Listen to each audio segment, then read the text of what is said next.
Hey, good evening, everybody, and welcome to the LMC Wednesday night Bible study. Thank you for joining me today. I'm Pastor Dave, the pastor and shepherd at LMC Living Manna Church. I want to thank you guys for hanging out with me tonight. It's Wednesday night. It is Cinco de Mayo. I just realized that. Actually, Pastor Matt just told me that a couple of minutes ago. I mean, I knew it was the 5th. I just forgot about the whole thing about Cinco de Mayo. So anybody celebrating Cinco de Mayo out there, happy Cinco de Mayo. We had some Taco Bell tonight, so that was our celebration. But aside from that, guys, thank you so much for hanging out with us here at our Bible study. We are in the book of Romans, and let me just give a little bit of update before we jump into the study. I'll do it now, and I'll do it at the end of the study as well. For the next 2 Wednesdays, that's this upcoming Wednesday and then the following, we will not be having a Wednesday night Bible study. There'll be morning manna every morning, of course. But there'll be no Wednesday night for the next 2 weeks. Just going to take some time off. And so do your own Bible studies. Check out some of the older studies. Open up the Word. Read for yourself. But you'll get a break, at least from me, for like the next 2 weeks. So just make sure you put that on your calendar. And then, come back when we're done. We'll put out a notice to everybody. We'll just pick up with the book of Romans right where we left off. But for tonight, we are in the book of Romans, and our study for tonight, Romans part 6, and it is righteousness apart from law. Righteousness apart from law, or maybe better said, righteousness apart from Torah. And our kickoff verse, if you would, it's right up there on the screen. The note should be available. And of course, you're going to see them right on the screen as well. But our kickoff verse for today is Romans chapter 3 and verse 21, and it says the following: "But now, apart from the Torah, a righteousness of Elohim has been revealed, being witnessed by the Torah and the prophets." A righteousness apart from the Torah. Let's just say a quick prayer and we'll jump right into it. Father, we love you. We thank you for the opportunity to be gathered tonight. Open up our minds, our hearts, and our understanding to your word. We ask in Yeshua's name. Amen. Okay, guys, let's do this. We're in Romans chapter 3. So, but before this is our kickoff verse, but before we go any further into that, let me highlight this just a little bit bigger so everybody can see it. I want to go over just a quick review of where we've come from, or what Paul has been talking about so far in this letter. And I want to remind everybody, this is a letter. This is not a book. It's not a book that's written in chapters. It's a letter. And really, there is a continuous theme throughout the book. Paul's going to go over sort of the same information over and over, but he's gonna expand on it as he goes. You're gonna see we're not gonna jump too much into looking at the Torah today. Normally we like to go all the way back to the Torah, to the prophets, and then make a line all the way through.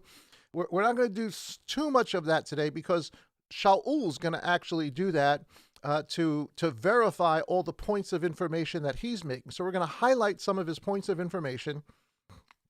And then probably on the next study, as Shaul then begins to quote the Torah. I mean, it's impossible not to quote the Torah. We'll do a little bit of that. But we're going to we're going to do a lot of New Testament, a lot of the apostolic writings, the gospel writings. We're going to look at a lot of scriptures from that. But just so you realize, this is a letter. And when you write a letter, I write a letter. Not that we really write letters anymore today, but a text, an email, it doesn't have, multiple chapters. It has sort of a continuous progressive thought as you go through that. And so the book does too.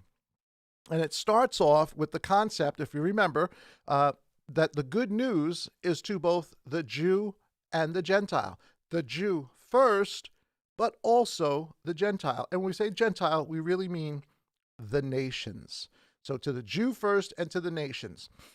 The theme comes up very, very quickly in this letter that all unrighteousness, and by unrighteousness, it's so important that we define what that word means.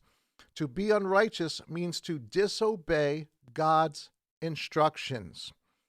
all unrighteousness, we are told, all disobedience will be judged. All of it, from every age there ever has been and ever will be.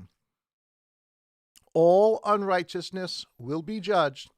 That is to the Jew first, and also to the nations, to the Greek or to the Gentile. Continued unrighteousness, staying in disobedience. If a nation, if a people stay in that state and never turn their heart to God, never circumcise their heart, never begin to whether they've heard the Torah or not, begin to obey the things of God, even the basic things of God, to all peoples who continue in unrighteousness, eventually that disobedience, Yah gives them over. And that's all of Romans chapter 2, and talks about all the different things of what it means to be given over.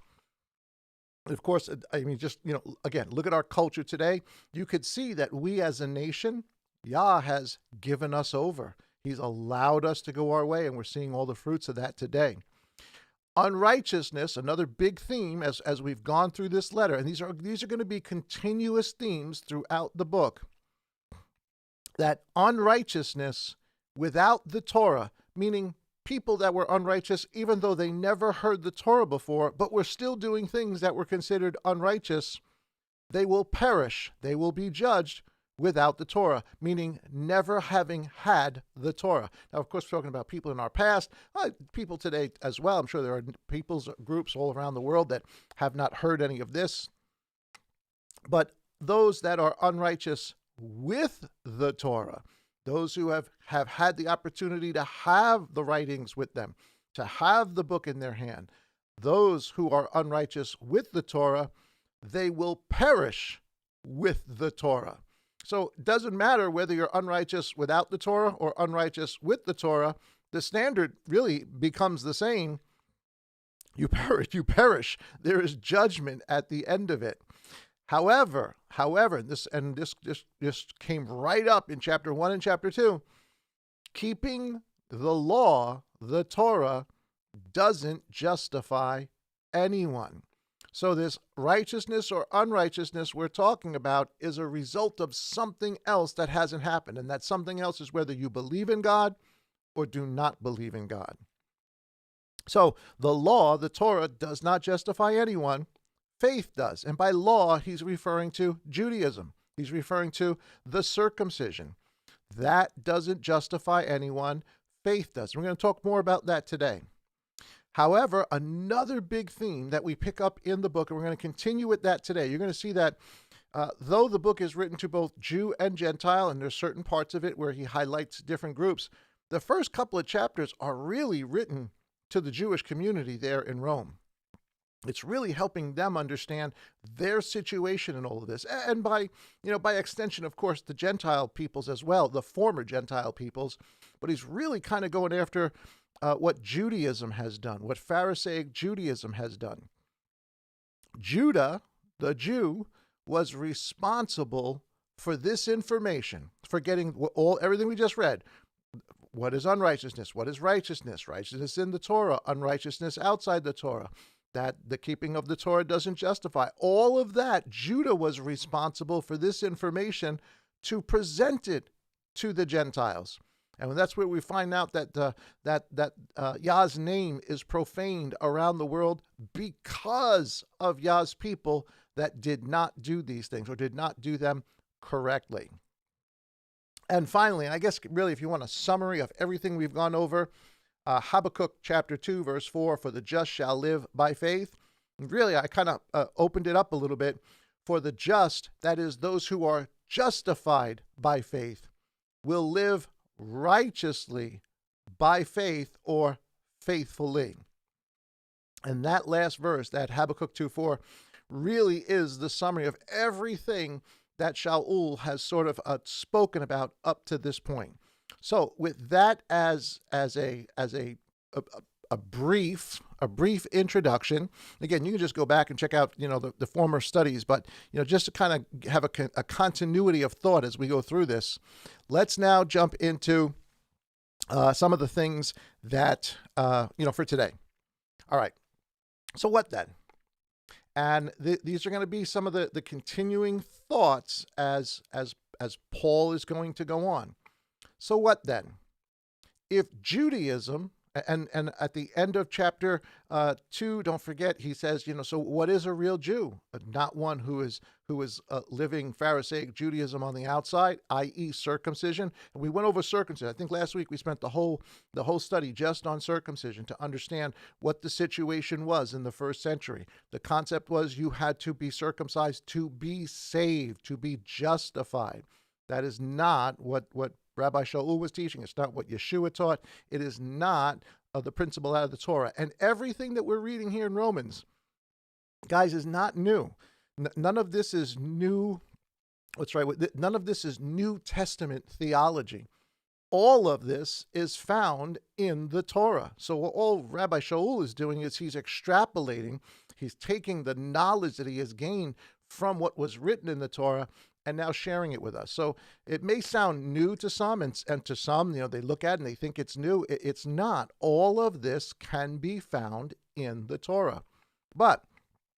So it's not the one who is a Jew on the outward, but it is one who is a Jew on the inward, or really a Jew meaning a people of praise of Yah. When your heart is circumcised, because that's got to be the first step. Your heart must be circumcised. Nothing, doing anything prior to that or without that is useless. It means nothing. It has no benefit. Circumcision of the heart must come first. Then sometime after that, as you learn and understand, then there comes obedience when you learn and understand what righteousness actually is. That is righteousness in our actions, not righteousness in our justification.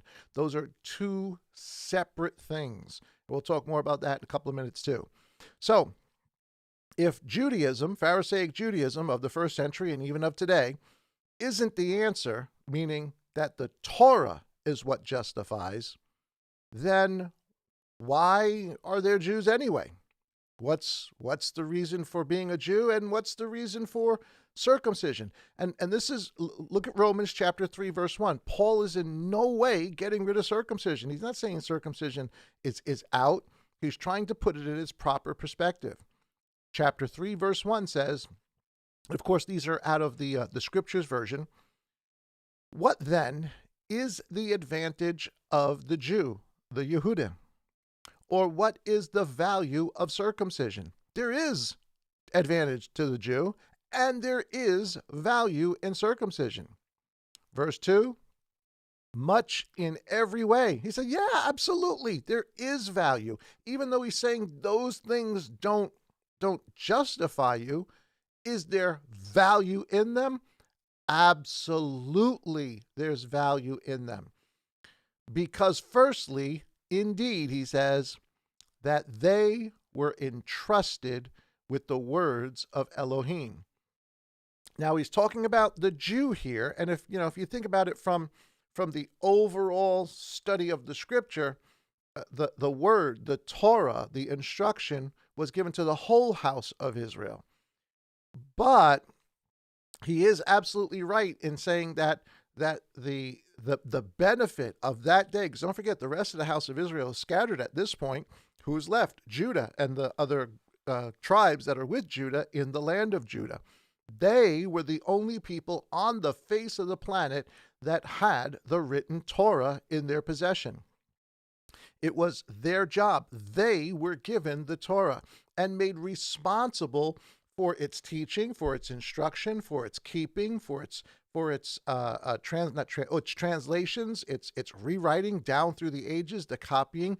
Judah was responsible for that, and that stems all the way from a prophecy in Genesis chapter 49. Now, this is when Jacob is praying over all of his sons and prophesying over them, even though they're sons, that they will become a people group. And to Judah and to the people group of Judah, he says a whole bunch of different things, but I just wanted to highlight verse 10 because it speaks to this issue of what Romans 3:1 is asking. Is there any benefit to being a Jew? Yes. Is there any benefit to circumcision? Yes, but understand it correctly. Genesis chapter 49 and verse 10, speaking specifically to the tribe of Judah, or to Judah and those that will come from him. The scepter, the rulership, the kingship shall not turn aside from Yehuda, Judah, nor an inscriber, a lawgiver, from between his feet. He's telling us that the scepter, the rulership, is going to come out of the house of Judah. Well, we know that's a prophecy of Yeshua. And that will not depart, nor will a lawgiver. The Torah, the law, and this is way before Moses, but he's telling us an inscriber, a lawgiver, will always be there in Judah between his feet until Shiloh comes. And Shiloh is shalom. It's related to the word shalom, or Salem. Shiloh, the one who rests, the one of peace. Actually, Shiloh means the one who rests, not peace, the one who rests. So until Shiloh comes, and to him is the obedience of the people. So we're talking about a specific individual. Of course, we're talking about Yeshua. So, but what I want you to concentrate on is who was given the task of keeping the law, of having the law between his feet, and having the scepter in his family. Judah was. So then back to Romans 3:1, what advantage is there of being a Jew? Or what is the value of circumcision, which is in the written code? There's great value in it. But foremost, they were given the Torah first. This instruction, the Torah, was not just for the house of Israel, it was for the whole world, but they were entrusted with it. Ephesians chapter 2 and verse 12 sort of continues on. Now, this is another letter of Paul, but just like the other letters, he deals with the same subject matter over and over and over. And once you understand it in one place, it's so much easier to understand the other letters later on. But here's Ephesians chapter 2 and verse 12, and he's speaking to people that used to be Gentiles, as though they were Gentiles, or what their circumstance was before they became believers, when they were Gentiles. He says, as Gentiles, that at that time, being Gentiles, you were without Messiah. You were excluded from the citizenship of Israel, and strangers from the covenants of promise, having no expectation, and without Elohim in the world. Basically, you can summarize that by saying they did not have the Torah, the scripture. They didn't have the promises. They didn't have the code. They didn't have the instruction. The nations did not have it. Who did? Judah did. And we're gonna find out in just both from chapter 2 and now in chapter 3, Paul is letting the Jews of Rome know it was your responsibility to be a witness, to instruct the foolish, to instruct the person that doesn't know, to tell them what the code was, what the instruction was.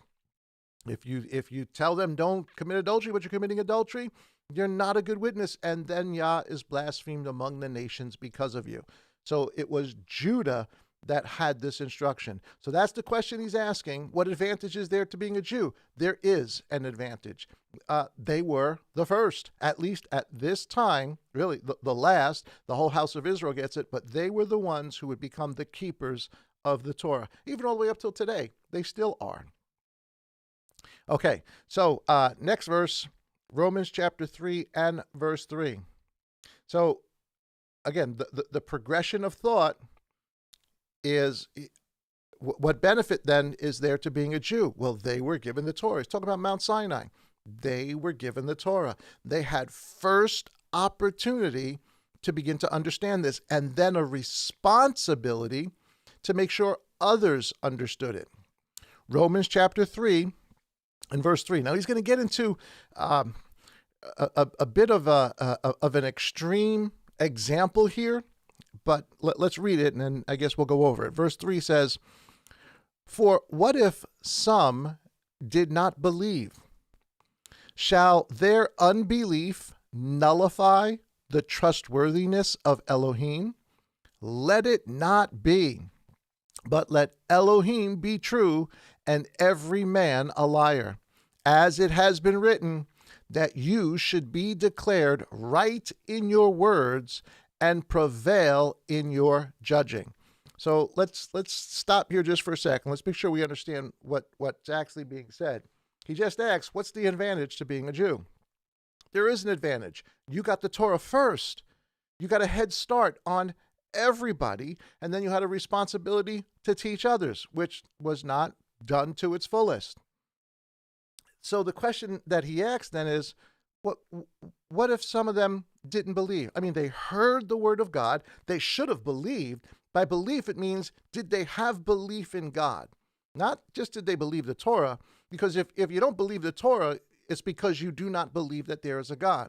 If you don't live righteously, it's because you do not believe that there is a God. It is because of our unbelief that we either do, or it's a belief or unbelief that we either do or do not do. So he's asking, Yah spoke, there's a benefit to being a Jew. You got the Torah, you had the instructions, you had all of the laws and all the things, all the commandments and the statutes. But what if some didn't have faith, didn't believe? That's what he's asking. Shall their unbelief nullify the trustworthiness of Elohim?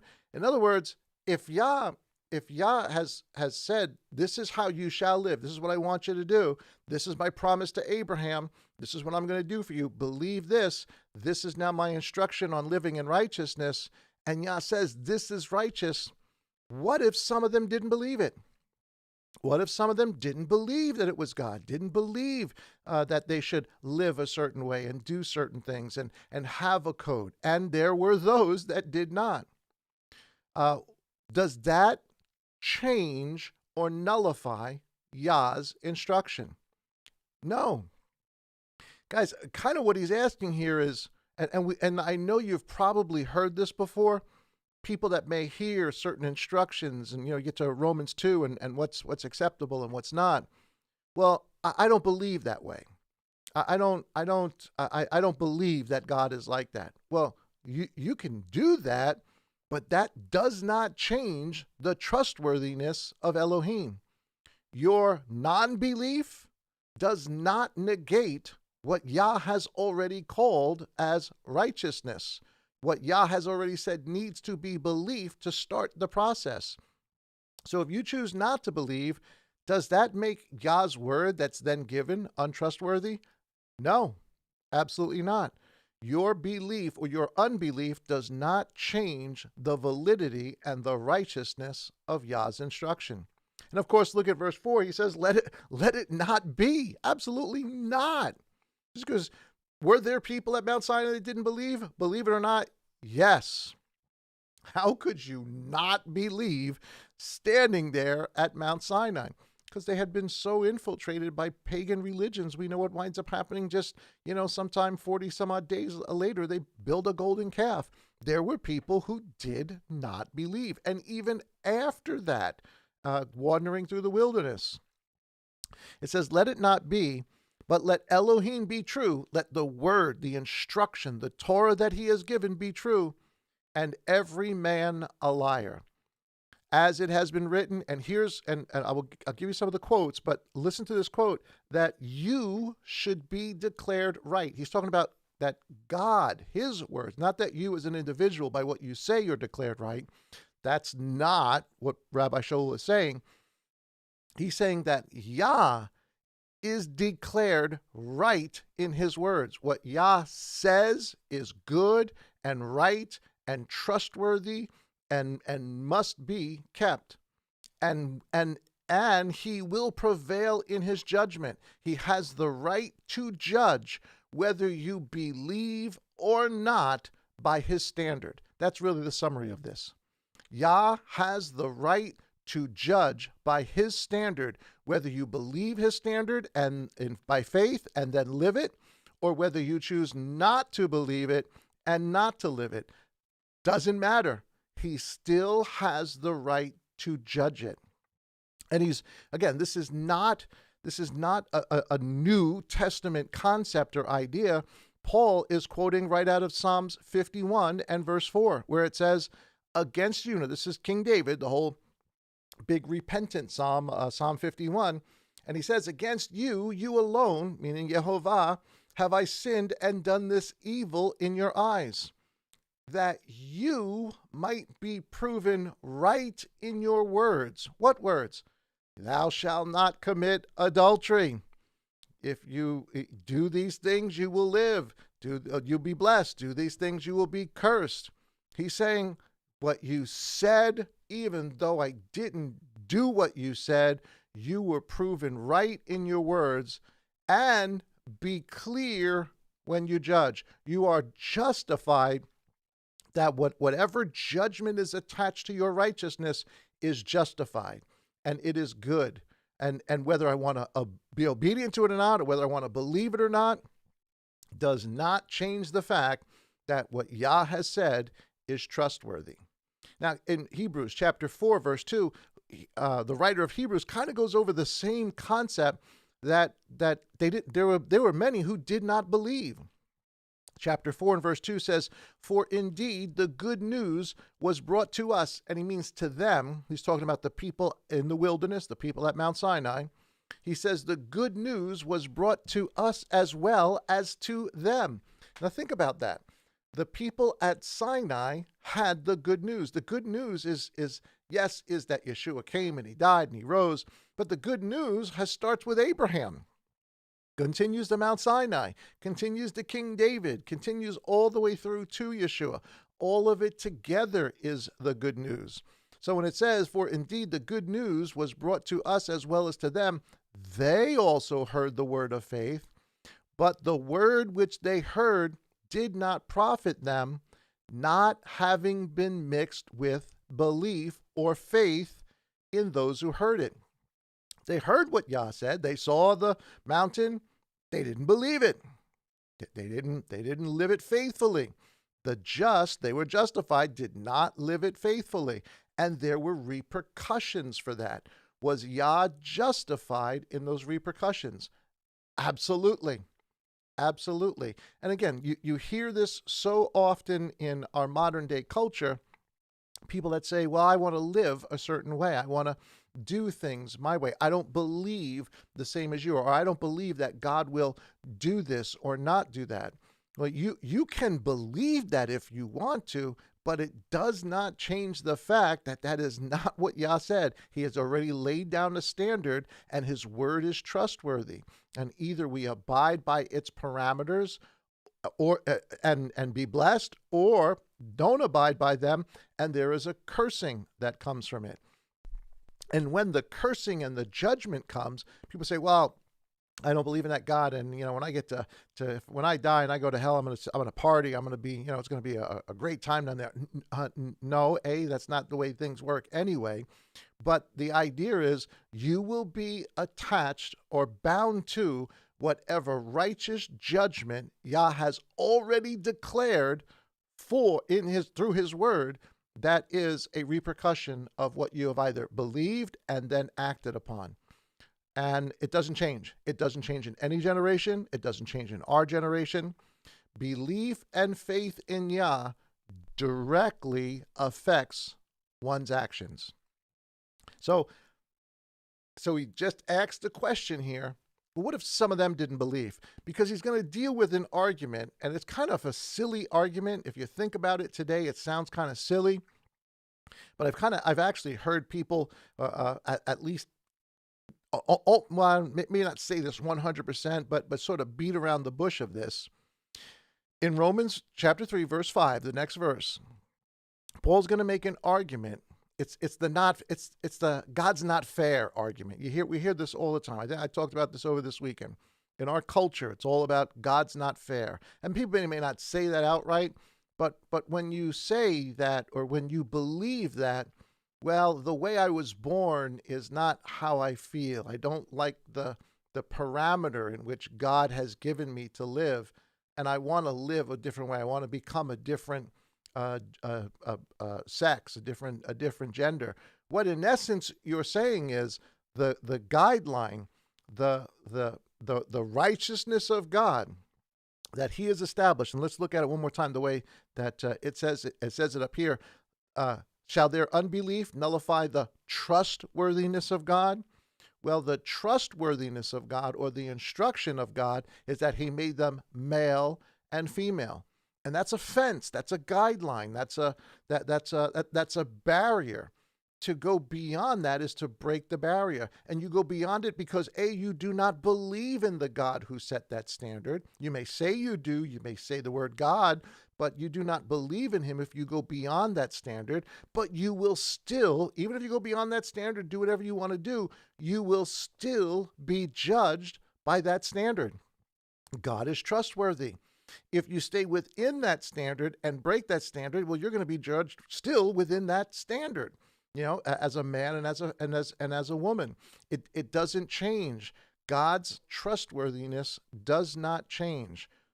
So the idea of not being fair really comes down to I do not want God's definitions or God's restraints on my life.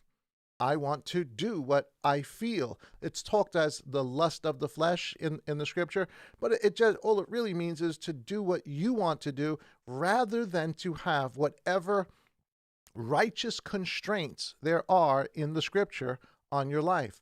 Whereas those who believe in Yah want to live within those righteous constraints because we know that they are there as a guard for us and they have great benefit for us in the end. So that same argument that we get today with all the cultural things that we've got going on was a similar argument was going on in the first century. Listen to this, chapter 3, verse 5. But if our unrighteousness establishes the righteousness of Elohim, what shall we say? Now, don't forget, he just talked about people that didn't believe. If you don't believe, then you don't live righteously. You're unrighteous. And it's a really weird argument that's being made here. It's kind of like taking it to the furthest extreme, almost to its most ludicrous statement. But it helps you to understand the truth that's being said here. Is Elohim unrighteous who is inflicting wrath? So what he's saying is, okay, Yah said that these are his words trustworthy, and this is what we're supposed to do. But if I don't do his word and I live outside of his word, aren't I still kind of establishing his righteousness? Because if I do what's wrong and you know that this is wrong, well, then somebody can look and say, well, that's wrong, so then I must do the opposite. That's right. That's the argument. And Paul's not making the argument. This is an argument other people made that Paul is going to say is foolish. This is foolishness. In other words, it's do the wrong thing. And when I see you doing the wrong thing, then I'll know how to do the right thing. That's not how we witness. That's not how the world works. You don't tell people, you don't show people what not to do so that they will then do the right thing. You show them or talk to them about what the right thing is to do and tell them what the wrong thing is to do so that they don't do the wrong thing. This argument is flipping that whole thing on its head. So he's saying, so if we didn't believe and judgment comes and all these things, aren't we really establishing the righteousness of Elohim? Because, we are kind of letting people know this is the right thing to do. No. What shall we say then? And if we do that, and we kind of still are telling people, showing them the righteousness by doing the unrighteous things, isn't it wrong for God to inflict wrath?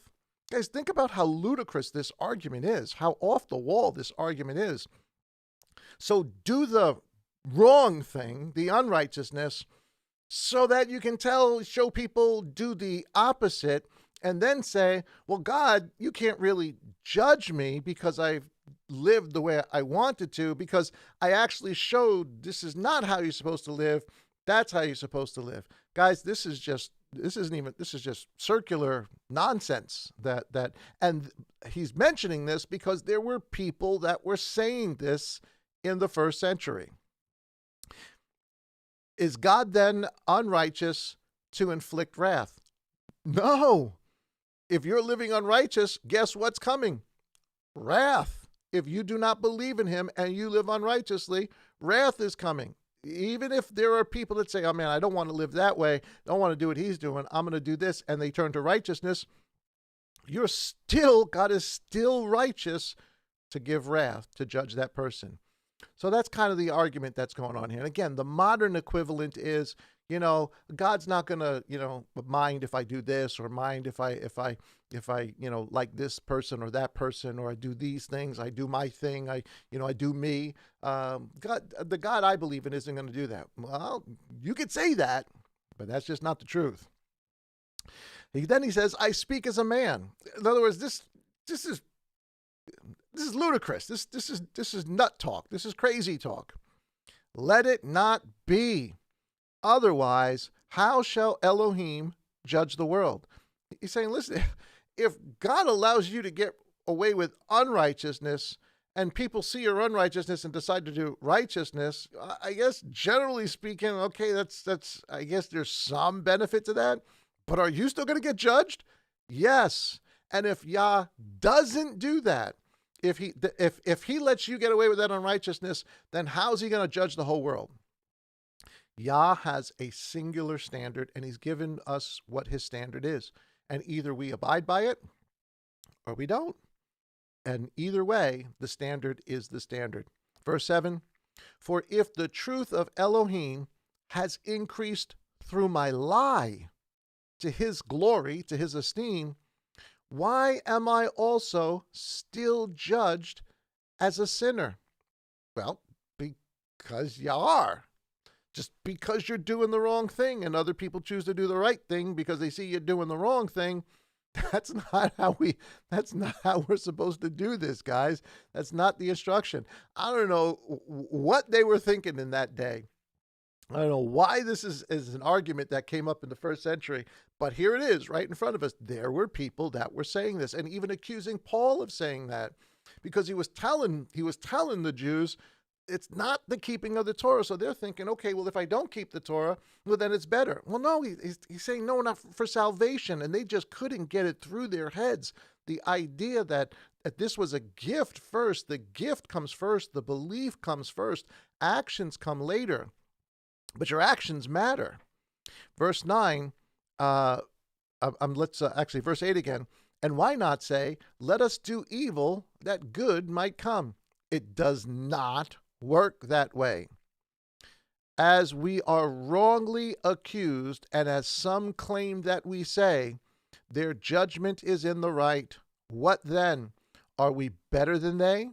Not at all. For we have previously accused both Yehudim, Jew, and Greeks, that they are all under sin. So just real briefly, so make sure I don't want to get anybody confused on this really silly argument that if I do the wrong thing and it makes people do the right thing, will God not judge me for doing the wrong thing? No, he will judge us for doing the wrong thing, and he will judge all unrighteousness. And it is the same at the end, not at all, for we have all previously accused both Jew and Gentile that we are all under disobedience, all under sin. So, is it fair for Yah to judge everybody in the world, every culture, every people, everywhere? Yes, absolutely. Absolutely. All right, so let's go on then. Verse 9 then comes in. Now and I know I'm kind of interjecting in between it, but this is just a continuous reading. Verse 9 says, what then? Are we Jews better than they, Gentiles? Now I want you to realize that who he's talking to here. He's talking to Judah. He's talking to Jews in Rome. He's talking to Jewish believers in Rome. So a lot of chapter 1, 2, and 3 is directed specifically at the Jews who were supposed to be witnesses, to the Jew first and also to the Greek, that had not done what they were supposed to be doing, and the repercussions that came from that.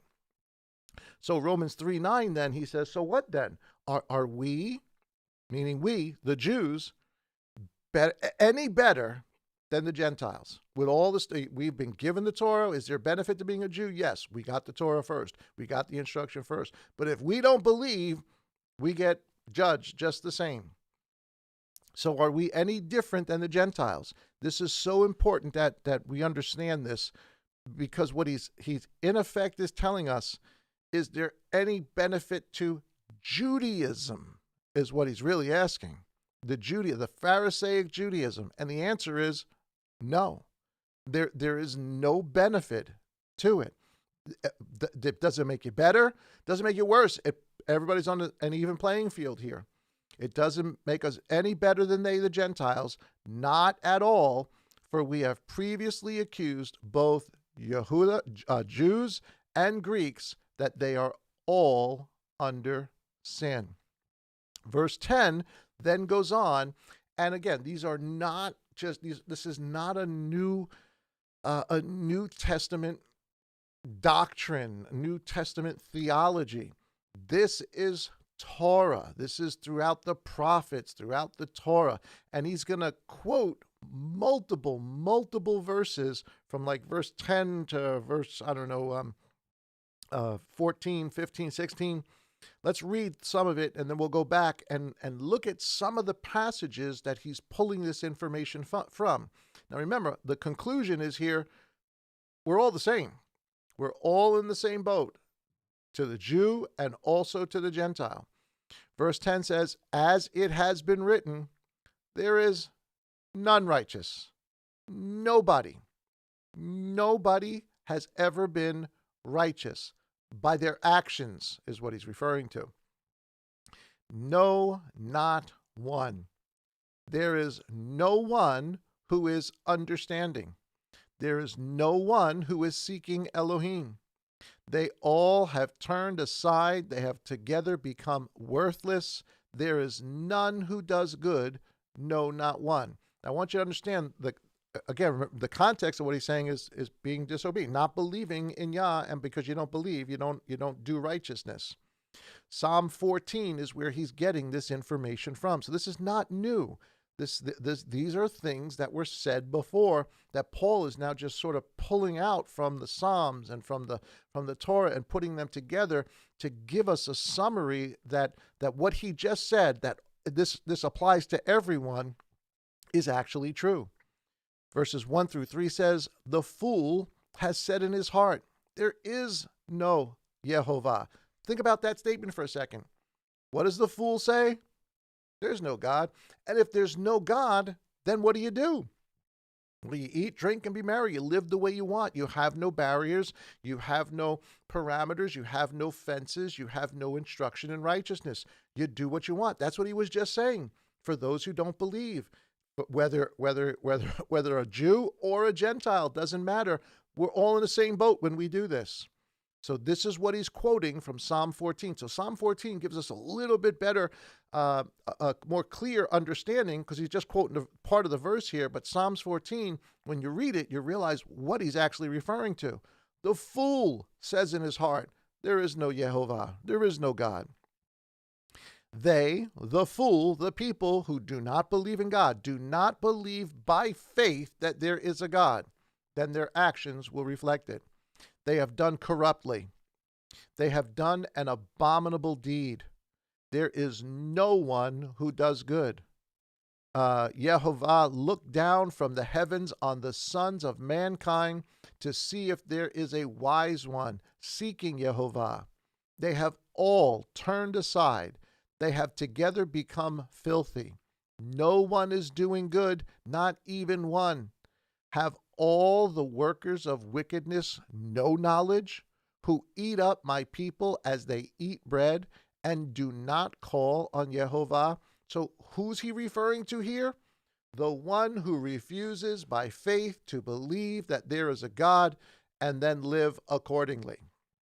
That one covers everybody, covers all people. This is across the board. You do this, it doesn't matter where you're from, you're under this banner. That's what King David is speaking about, and this is what Shaul is referring to in Romans chapter 3, verses 10 and I think 11. Let's move on just a little bit and pick this up again. Actually, I'm going to make that bigger. Verse 13. So we went up to verse 12. So verse 13, he now says, their throat, the way they speak, is an open tomb, and their tongues they have deceived. The poison of adders is under their lips. Again, he's talking about all sinners, all people that are disobedient, all are sinners, Jew or Gentile. Romans, again, this is not a Romans, a New Testament concept. However, Yeshua also quotes this, uses the same terminology in the Gospel of Matthew, chapter 23. These are all the woes. Remember, woe to you Pharisees, woe to you hypocrites. So if he's speaking to the Pharisees and the scribes, and all of these woes come at them, and he's using these same terms which are attached to the idea and the concept of people who truly do not believe in Yah. What Yeshua is actually saying by quoting these same verses is he's speaking of the scribes and Pharisees. Even though they say they believe in Yah, their actions are against it. They are, listen to what Yeshua says, thus you bear witness against yourselves that you are sons of those who did murder the prophets, and you will fill up the measure of your fathers. And what does he call them? Serpents, brood of adders. Same word that Romans is talking about for people that refuse to believe in God, that Psalms is talking about for those who do not fear the Lord. In other words, the scribes and Pharisees, though they were the religious leaders of their day, did not believe in Elohim, did not believe, did not have faith in him, and therefore their actions were not in line with righteousness. They couldn't recognize Elohim standing right in front of them. And he calls them serpents, broods of adders. How will you escape the judgment of the grave? Matthew 3:7.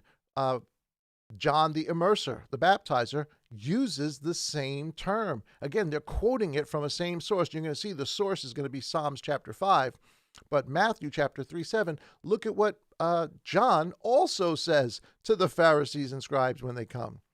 And seeing many of the Pharisees and Sadducees, so the priests too, coming to his immersion, he said to them, you brood of adders. Same word. Who has warned you to flee from the coming wrath? So their throat is like an open tomb. And I think also in Matthew 23, he also tells them you're like empty tombs. He uses the same reference.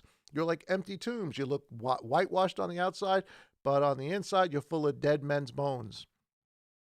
Where does all this come from? Psalms chapter 5, verses 8 and 9. It says, O Yehovah. This is, again, David, I want you to understand this in context. That's why I used this verse first. It says, O Yehovah, lead me in your righteousness. Help me to walk in your righteousness because of those watching me. Make your way straight before my face. That's the psalmist's prayer. That's what he wants to do. And now he's going to talk about why. Because there are those others who do not believe. For there is no stability in their mouth. Their inward part is destruction.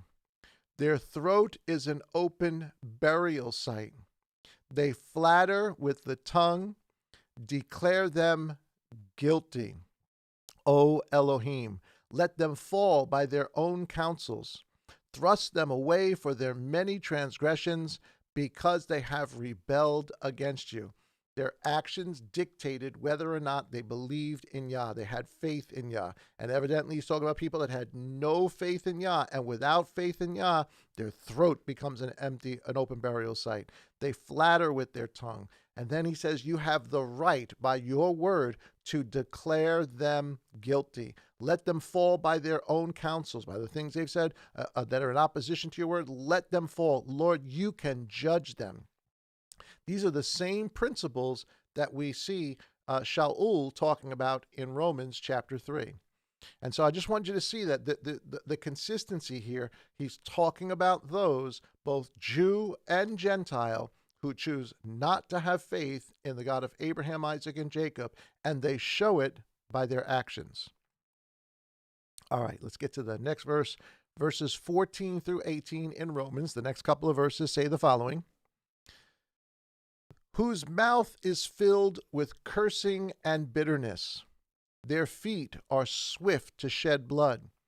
Ruin and wretchedness are in their ways, and the way of peace they have not known. There is no fear of Elohim before their eyes. Again, there is no belief in God. And without belief and faith in God first, nothing else matters. No matter what you do after that, doesn't matter. And if you do stuff after that, this is the stuff that we wind up doing. Again, these are very similar to the words that Yeshua uses when he tells them you killed the prophets. Where does this come from, these verses? Well, some of them come from Psalms 10 and verse 4. This is what Shaul is quoting. It says, "In the pride of his face, the wrongdoer does not seek him. In all his thoughts, there is no Elohim." He doesn't believe. That's who we're talking about. This is for all have sinned. We sin because we do not believe. We can say we believe, we can say we have a concept, but until we really truly believe, all are sinners. All are under the same judgment. In all his thoughts there is no Elohim. His mouth is filled with cursing and deceit and oppression. Under his tongue is trouble and wickedness. This is what he's quoting in Romans 3, verses 14 through 18. He's also, part of this also comes out of Isaiah 59. Again, speaking about the same concept. So guys, this is not a New Testament concept. This is something that it carries throughout the scripture. Verse 4, now I wanted to look at verse 7 and 8, but I put verse 4 there so that you have the context of who he's talking about. No one calls for righteousness. Well, if you don't call for righteousness, you don't what? You don't believe. There is no fear of Elohim. You have no faith. No one calls for righteousness, and no one pleads for truth. For their feet, those who do not call for righteousness and truth, those who do not have the fear of Yah, those who do not have faith, their feet run to evil, and they hurry to shed innocent blood. Their thoughts are the thoughts of wickedness. Wasting and ruin are in their highways. The way of peace they have not known, and there is no right ruling in their ways. All have fallen short. All go under this banner. Until that point where we believe in God, where we have faith, and then things begin to change, but I'm getting a little bit ahead of myself. All right, so I hope that you realize that none of this is new. None of this is just coming up in the book of Romans, nor is it any different, than what has previously been taught. It's just Rabbi Shaul is putting it all together. Let's look at the next couple of verses. This is verse 19. So he's just established everybody's a sinner. All people have done this. We all kind of fall under that category. Verse 19 says, "And we know that whatever the Torah says, it says to those who are in the Torah, so that every mouth might be stopped, and all the world come under judgment before Elohim." This is a really, really important verse, because what he's telling us is one of the reasons. There's a whole bunch of different reasons for the giving of the Torah. He's going to go over some of the main reasons, but one of the reasons he's telling us here is the Torah sets the standard to shut every mouth. And really, it says every mouth that might be stopped. In other words, to shut people up, to shut every mouth that would speak against it. And to make all the world come under judgment. It's not that judgment didn't come under people before the Torah was written. It's now it is written. Now it is declared. Now there is something tangible that can be looked at and be declared to all the nations, all peoples of all eras. This is the judgment that comes for not having faith in Elohim and then living righteously. Verse 20, "Therefore, by works of Torah, no flesh shall be declared right before him. Because what is Torah there to do? To let the world know this is the standard you have broken, and this is the judgment that comes from the standard. This is what I want you to do. This is how I want you to live. But all have sinned. All have broken the standard. And if you continue in that state, the Torah gives us the judgment for what that state brings. So, because of that, therefore, by works of the Torah, no flesh shall be declared right in right standing, justified before him. For by the Torah is the knowledge of sin. And that's a really good summary verse to kind of give you a synopsis of the kind of direction he's going in here in describing the very purpose of the Torah. Because don't forget, there was people that lived before the Torah and that were either righteous or unrighteous. They either believed in God or they didn't believe in God. There have been people that have lived throughout the ages that believed in God or didn't believe in God. They'll be judged for righteousness or unrighteousness. But he says the Torah came to be a statement to the world of what is right and what is wrong and what the judgment is.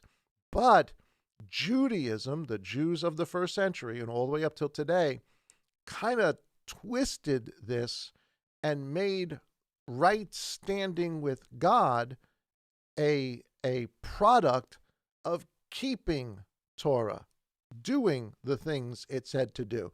That was never the intent of Torah.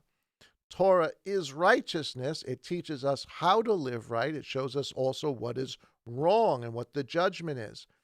But it does not give us right standing before our Yah. And that's what it means there in the yellow verse, for by the works of the flesh, circumcision. But it's not just circumcision, guys. It's anything that you can think of.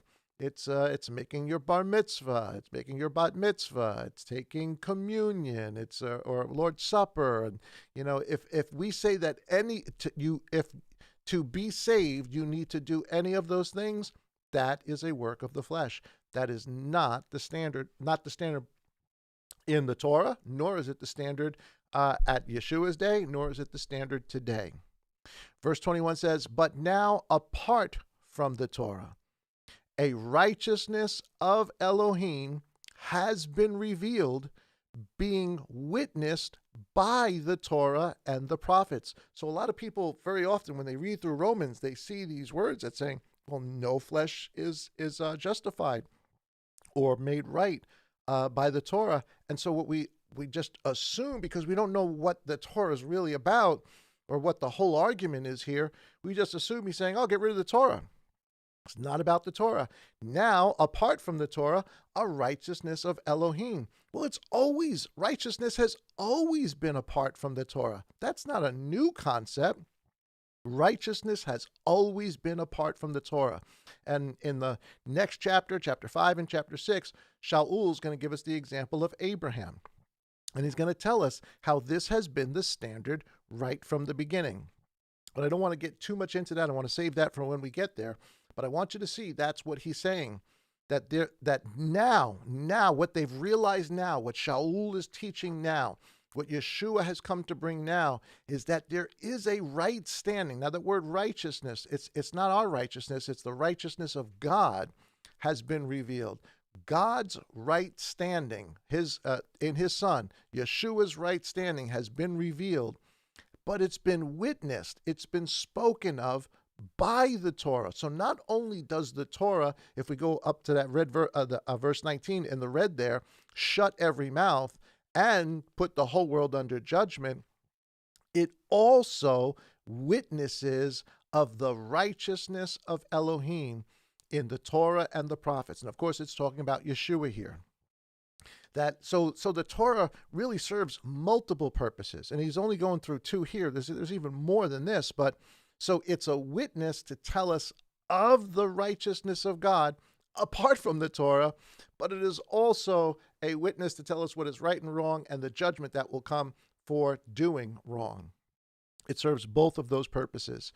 Paul, later on in chapter 6 and verse 7, I'm just going to give you that verse though we'll deal with this when we get to chapter 6. He talks through the same, he's talking about the same exact thing. Because again, it's a letter, so he's going to kind of go over things again and again. He says, "What then shall we say? Is the Torah sin? Is the Torah disobedience to God? No, absolutely not. However, I did not know what sin or disobedience to God is except through the Torah." All that means is he put the whole world under judgment. He shut every mouth. He showed us what is right and what the judgment is for being wrong. And he also teaches us about the faith or the righteousness of Elohim coming in Yeshua through the Torah and the prophets. So Paul says, I didn't know sin except through the Torah. For also covetousness, I knew not if the Torah had not said, you shall not covet. He's saying it's given me a righteous standard. All right. So, and we'll deal more with that when we get to chapter 6.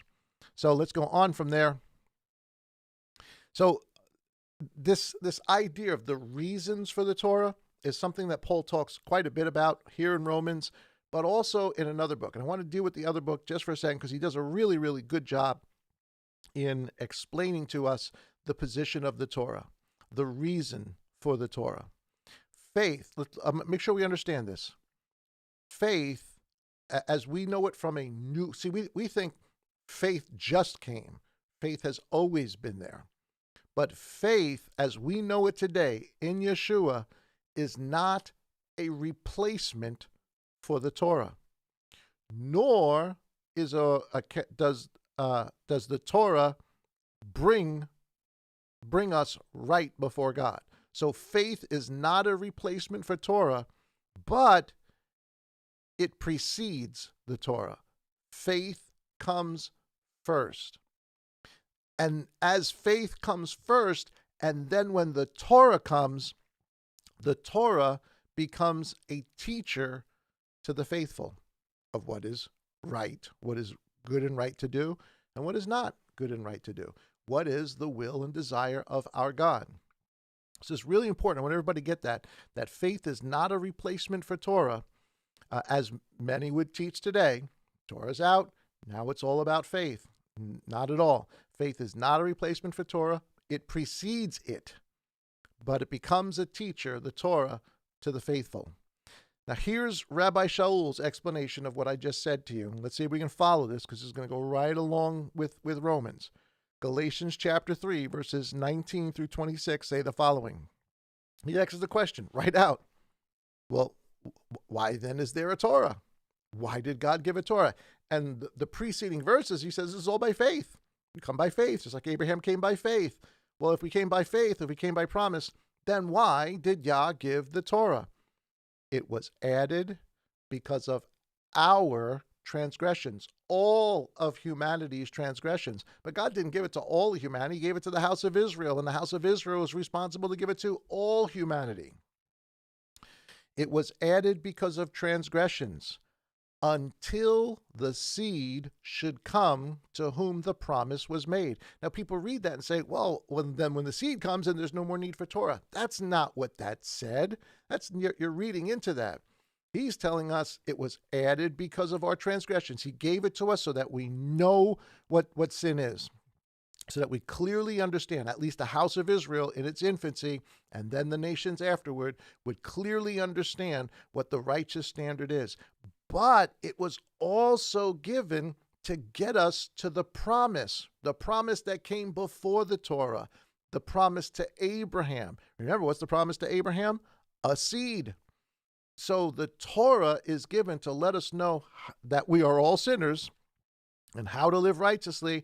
And it is also to get us to the seed, to the promise that was given to Abraham. So faith comes first, the faith like Abraham had, and then comes the instruction. And the Torah was supposed to get us all the way to Yeshua. The next verse in white there, it says, and it was ordained through messengers in the hand of a mediator. The mediator, however, is not of one, but Elohim is one. He's talking about it came from Mount Sinai. Verse 21, is the Torah then against the promises of Elohim? Remember, the promises are by faith. Abraham believed, and it was credited to him as right standing before Yah. when the Torah comes 430 years later, is it against the promises? No, absolutely not. In fact, he says, let it not be. For if a Torah had been given that was able to make alive truly righteousness or justification before Yah, because that's the righteousness he's talking about here. Our justification, not right actions in living to a standard. He's talking our justification before God would have been by the Torah, but it's not. It never has been. It was never supposed to be. Our justification, the justification of Moses, the justification of Abraham, of Isaac, of Jacob, of all 12 of the tribes, the justification for all of them was by faith, believing in the promise that God had given to Abraham. Verse 22, but the scripture has shut up, here it is again, that same thing he said before in Romans. What does the Torah do? Shuts up all humanity. This is the final word. Guys, this is right, this is wrong, do this, this is where you're going to go. If you believe in me, you'll understand this. If you choose not to believe in me, doesn't matter, you're still going to get this. That he's going to shut everybody up. He's going to shut up all mankind under sin. That the promise by belief in Yeshua Messiah, the seed, might be given to those who believe. But before belief came, belief in Yeshua Messiah, belief in the seed, the promise of the seed had already come, but the seed didn't. Before belief in the seed, verse 23, but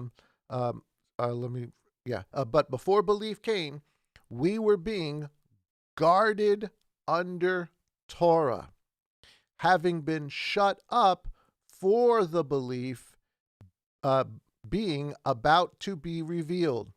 Therefore, the Torah became our trainer unto Messiah, in order to be declared right, in right standing by belief. So let's think about this for a second. He's telling us that the Torah was given because of the transgressions of everybody, the whole world. But it was only given to Israel, but it was going to get out to everybody. It was never intended that by keeping the Torah, you would be just before God, justified. You can't be. It's impossible to be. You are either justified by faith, and we're going to see exactly how. Because people ask, well, then, how did God justify the Gentiles of old?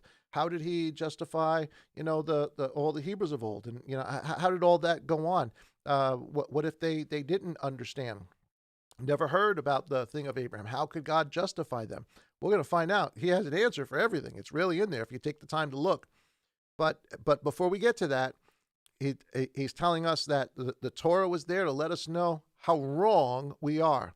But it was also there to be a teacher and a guide to instruct us about the coming seed. See, that's what the Pharisees and the Sadducees, they didn't get. They couldn't identify the seed. They couldn't recognize him because they did not know the Torah. They didn't believe the Torah. They evidently did not believe God in what he said, and it came out in their actions. So the Torah becomes our trainer. It trains. Now he says our trainer. He's talking about the trainer of everybody leading up to Messiah, but it's still our trainer today, because if you get rid of the Torah and everything that it says, you get rid of the righteous standard. You get rid of all the training that you need to understand Messiah. Well, we've got Matthew, Mark, Luke, and John, and the apostles. You can read all of this stuff now as a New Testament, but if you don't get the beginning story, if you don't get the story from the beginning, you've only got half a story here. And look at all the different beliefs and ideas that we got coming out of not understanding what the Torah actually says about these things. The Torah has a purpose. That purpose has not gone away. It still serves that same purpose. And there is only one place to get that information about the coming Messiah, and that is in the Torah. To fully understand it, you've got to understand the Torah. So this is more of Rabbi Shaul speaking of the purpose of the actual Torah. All right, so let's go back to Romans. We're at verse 21 now. Now, again, he's still talking about the same thing. But now, apart from the Torah. A righteousness of Elohim has been revealed. That is exactly what we just read here in Galatians. That the Torah is it against promises? No, but there is a faith, there is a belief coming in Messiah that is separate from the Torah. The Torah becomes our trainer to it. So, but now, apart from the Torah, a righteousness. Again, this does not mean your right actions. It means your justification, your right standing. A righteousness of Elohim has been revealed, being witnessed by the Torah and the prophets. And actually, what this is really referring to is Yeshua's righteousness. All the things the Torah says that we should do, Yeshua did perfectly, wonderfully. He was the righteousness of God here on the earth. And how did we know that that's who he would be? Because it was witnessed by the Torah and the prophets. So you can't get rid of the Torah and the prophets, or else you get rid of the witness that tells us about him. And the righteousness of Elohim is through belief in Yeshua Messiah unto all and on all who believe, for there is no difference to the Jew and also to the Gentile. This same principle, this same concept is what we read in John 1 and also Luke 24. And all that Rabbi Shaul is saying here is, again, one of the purposes of the Torah is to be a witness to the coming Yeshua, the coming seed, the coming Redeemer. We won't recognize him unless we understand the Torah. John chapter 1 and verse 14, it says, "And the Word became flesh, and pitched his tent, tabernacled among us. And we saw his glory, his esteem, the glory as of the only brought forth of the Father, complete in favor and truth. For," and here it is, "the Torah," the written Torah, the tutor, the instruction, the witness, the thing that shuts up everybody and declares the coming judgment, the Torah was given through Moses. The favor and the truth of the Torah came through Yeshua Messiah. Why? Because he is the Torah made flesh. So exactly what was just said in Romans chapter 3. Yeshua then elaborates on this a little bit more in Luke 24 at the end of his ministry. This is after the resurrection. He says, "And he said to them, These are the words which I spoke to you while I was still with you, that all have to be filled that were written in the Torah of Moses and the prophets and the Tehillim, the Psalms, concerning me." Then he opened their minds to understand the scriptures. Again, so it's showing you the purpose of the Torah. It shuts all mouths, declares all to be unrighteous, shows us a righteous standard, and becomes a witness for the coming Messiah, the seed, to deliver the promise given to Abraham. But all of that is preceded by faith. All of it. All right, so let's see where we are from there. Romans, the next verse then, and this is one everybody quotes, of course, this is one everybody knows. And this is going to answer a really, really interesting question, because then the question is, all right, if in fact, faith, the answer to the promise given to Abraham, which was prophesied throughout the Torah, is Yeshua Messiah, and we now believe in him, and all who believe on him, both Jew and Gentile, all can come by faith now. What about everybody else that came before? What's the deal with that? What covering? They didn't know the seed. Romans chapter 3 and verse 23. "For all have sinned and fall short of the glory of God." He said that like 3 or 4 times already. He has already established that concept, that idea. Being declared right, and I love the way the Scriptures version says it, without paying.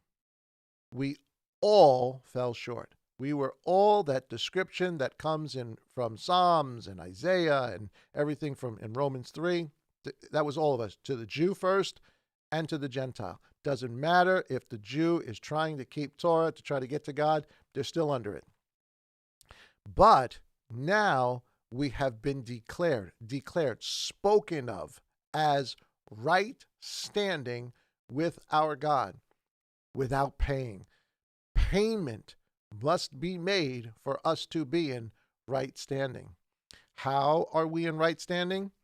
By his favor through the redemption which is in Messiah. Moses wrote the Torah. Yeshua was the favor of the Torah.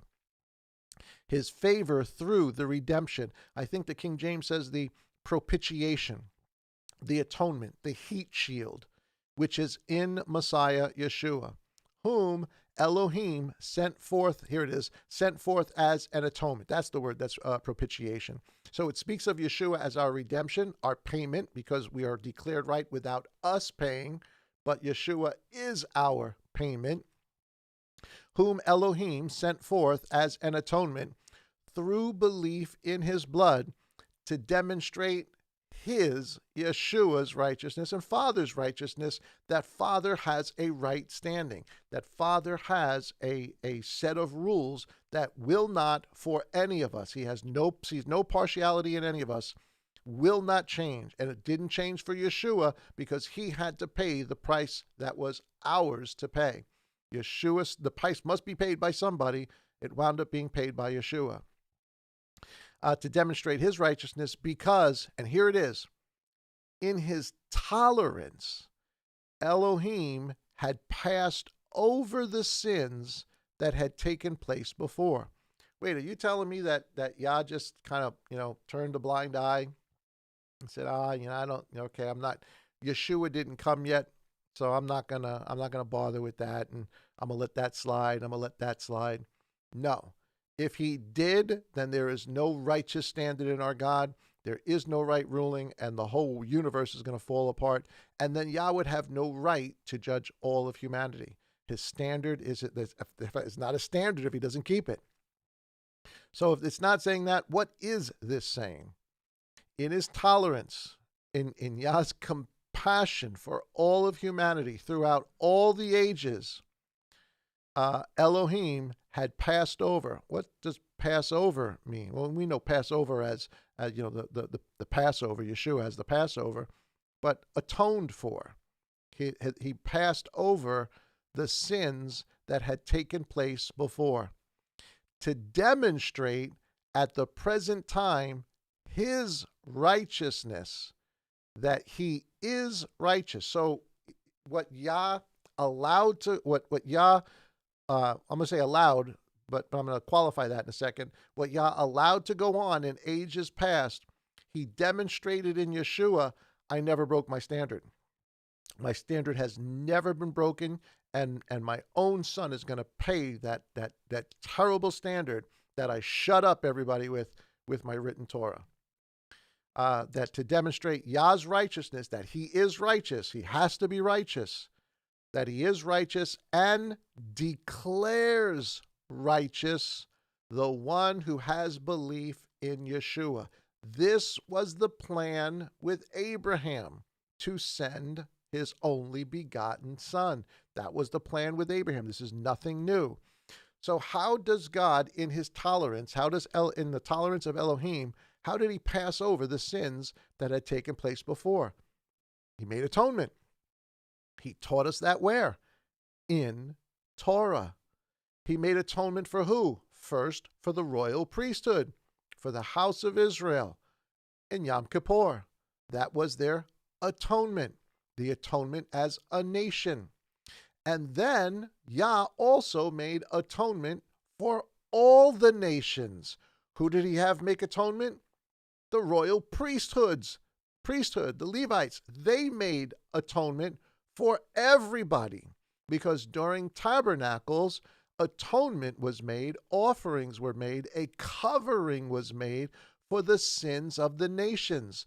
So it wasn't that Yah's righteous standard wasn't being applied all the way back then.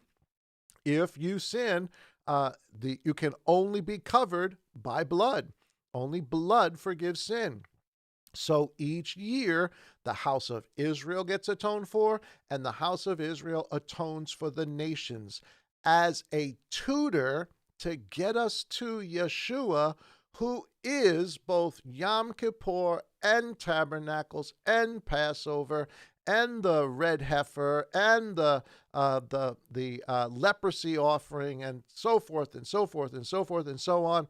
He's all of those things. He is our redemption, our atonement for both now Jew and Gentile. This is what the Torah was teaching us. This was the tutorship that it was teaching us since the day it was given at Mount Sinai to where we are now, showing us what the righteous standard is, and then Yeshua coming, living that righteous standard.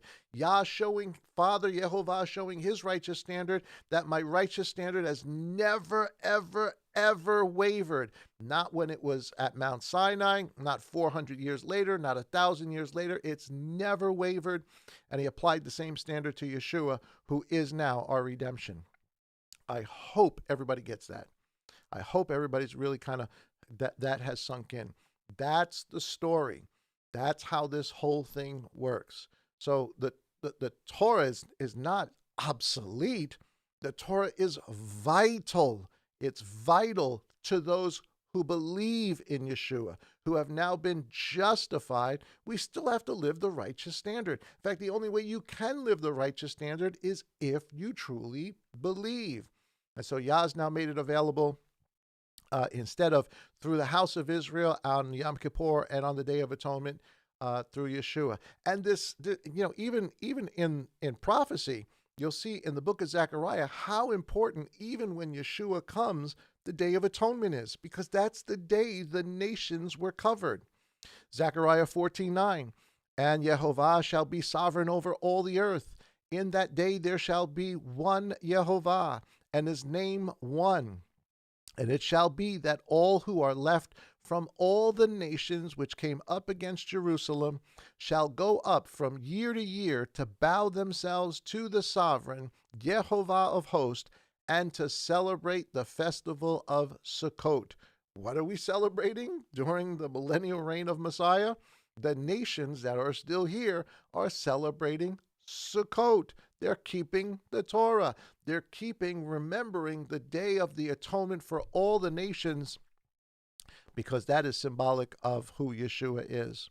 So, where then is the boasting? That's the next verse in Romans. So if this was done by a tutor to get us to Messiah to redeem us, to satisfy the righteousness of God and show us what righteousness is, right living, to justify us, to make us stand right before him, and then show us how righteousness is to be lived out.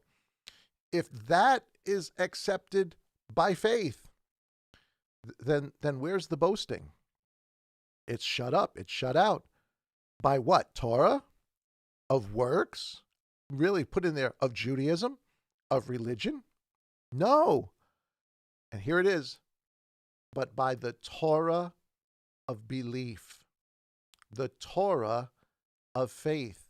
That's another aspect of the Torah that is there right from the beginning. We focus on the Torah of works. Torah of works is not to justify you. Torah of faith is to justify you. And the Torah of faith has always been there from Abraham on. For we reckon that a man is declared right by faith, belief, without the works of Torah. There was no written Torah when Abraham was here. Or is he the Elohim of the Yehudim only, Jews, and not also of the nations? Yes, of the nations also, since it is one Elohim who shall declare right the circumcised by belief and the uncircumcised through belief. Both must come by faith. Do we nullify the Torah through faith? Let it not be. And here's the summary of everything, guys. On the contrary, we establish the Torah. Is the Torah still around? Is it still for us? Does it still serve its purpose? Absolutely. Absolutely. If you read Rabbi Shaul very, very carefully, very, very slowly, and you'll see it. It's absolutely, absolutely there. So let me just go back here. That's kind of our study for today, guys. I hope you guys enjoyed that. I know it's going back and forth trying to describe the Torah. I hope I didn't lose anybody in that. But definitely go back over those scriptures, read them again. Some neat stuff. It's so important. He's building an argument that he's going to progress on as we get through the book. But truly, this is one of the most misunderstood books, misinterpreted books. So we're trying to go through it slowly, cover it chapter by chapter, and really get a solid understanding of what is being said. So with that, don't forget, guys, next Wednesday night, there will not be a Wednesday night Bible study. And the following Wednesday, there will not be a Wednesday night Bible study. But we will, after that, come back and we'll pick it up right from where we are, get into chapter 4, and go out and go from there. So join us Saturday for our Hidden Manna, and of course for our regular weekend service at 10:45 on Sunday. We look forward to having you guys there. Again, hope you guys enjoyed this. Have an awesome night tonight. God bless everybody, and of course, Shalom.